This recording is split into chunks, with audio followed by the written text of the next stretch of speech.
Welcome to Eternal Manna, the daily devotional broadcast of Grace Gospel Church. We are looking at Psalm 52 and verse 8, the latter part. I will trust in God's unfailing love forever and ever. Now, David is going to use 4 I will statements in verse 8 and in verse 9.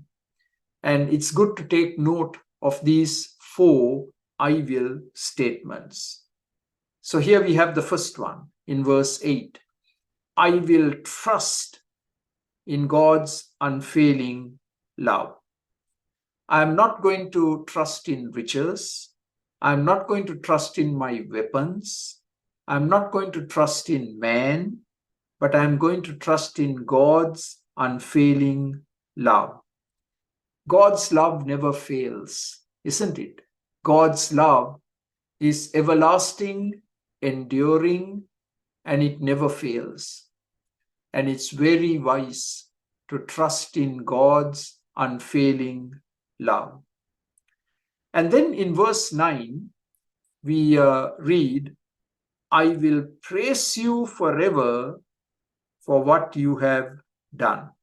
So there you have the second I will statement of David. I will trust in God's unfailing love forever and ever, unceasingly.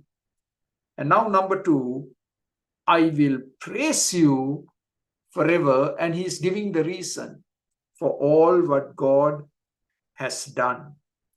I have been preserved by your providence, and that's cause for praising God.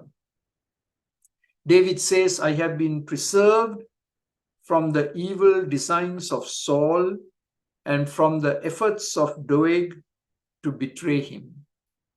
In other words, David is saying, I am safe and secure. And David goes on to say, God had done it.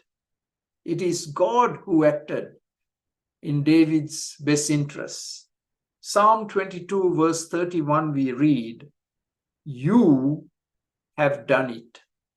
And we read in Psalm 37 and verse 5, he will do this. He will do what? As you keep reading, to make my righteousness shine like the dawn, the justice of my cause like the noonday sun. Yes, God has brought about the destruction of my enemies. And David says, God has established me on the throne, and God has planted me in his house. So we would do well to leave it all in God's hands. Let him work it all out in his own good time and for you and for his glory. I will trust in God's unfailing love. I will praise you forever for all what you have done in the past and for all what you continue to do today in my life and for all what you are going to do in the future. Amen. For more videos like this, please subscribe to our YouTube channel, Grace Gospel English Church Toronto. Thank you.